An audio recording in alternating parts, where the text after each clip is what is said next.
जाति वर्ण ही सामाजिक घृणा की जड़ है। यह किताब है बाबा साहब का लिखा हुआ जात पात का विनाश।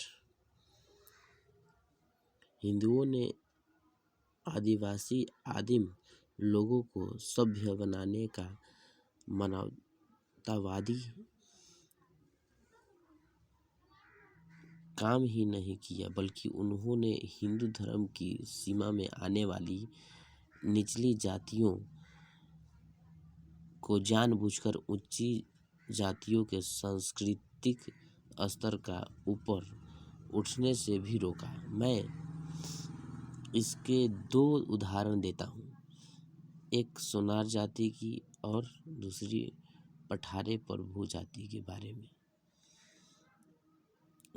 दोनों महाराष्ट्र की काफ़ी जानी पहचानी जातियां हैं। समाज में अपने स्तर को ऊपर उठाने की सभी जाति समुदायों की आकांक्षा एवं इच्छा की तरह ही इन दो समुदायों ने एक समय ब्राह्मणों के रहन सहन और व्यवहार को अपनाने की कोशिश की। सुनारों ने अपने आप को देवज्ञ ब्राह्मण कहना शुरू कर दिया और उसी तरह व्यवहार करने लगे। उन्होंने ब्राह्मणों के रंग ढंग चलते हुए धोती की लांग दोहरी तह लगाकर पहनने लगे और अभिवादन में नमस्कार शब्द का प्रयोग शुरू कर दिया। ये दोनों ब्राह्मणों के विशेष रिवाज और अधिकार थे। धोती का इस प्रकार से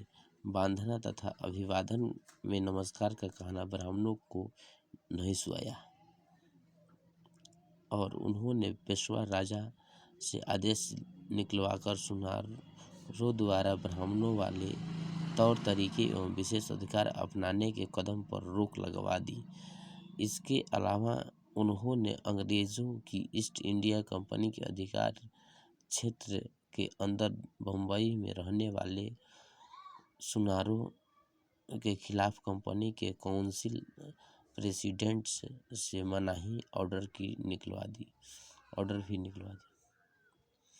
यही दशा पठारे प्रभु जाति के लोगों की रही। उस समय उनमें विधवा विवाह की प्रथा प्रचलित थी, लेकिन ब्राह्मणों में विधवाओं के विवाह का रिवाज नहीं था। इसीलिए पठार प्रभु के एक वर्ग ने अपनी बिरादरी के दर्जे को ऊंचा करने के विचार से विधवा विवाह के अच्छे रिवाज को भी छोड़ दिया जो उनमें प्रचलित था। इस मुद्दे पर जाति के लोग दो धड़ों में बट गए।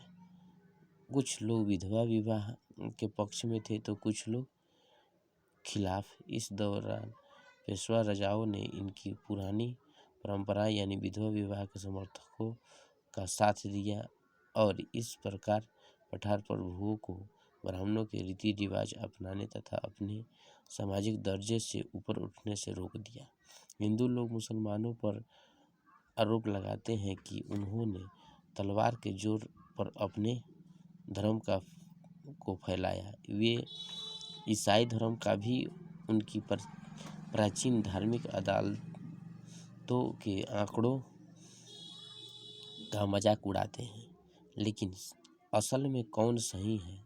वास्तव में मुस्लिम और ईसाई हमसे सम्मान के अधिक लायक हैं, क्योंकि उन्होंने असहमत लोगों को वह बातें मनाने के लिए मजबूर किया जिन्हें उन लोगों की मुक्ति के लिए जरूरी समझते थे।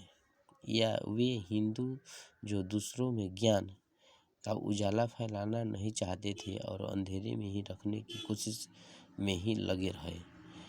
वे अपनी विद्वता और सामाजिक परंपराओं को उन लोगों में बांटना नहीं चाहते थे जो उनको अपने जीवन में ढालने के लिए राजी और तैयार थे। मुझे यह कहने में जरा भी संकोच नहीं है कि मुसलमान क्रूर थे तो, लेकिन हिंदू निर्दयी रहा, जो क्रूरता से अधिक निंदनीय है, एक बदतर दुर्गुण है।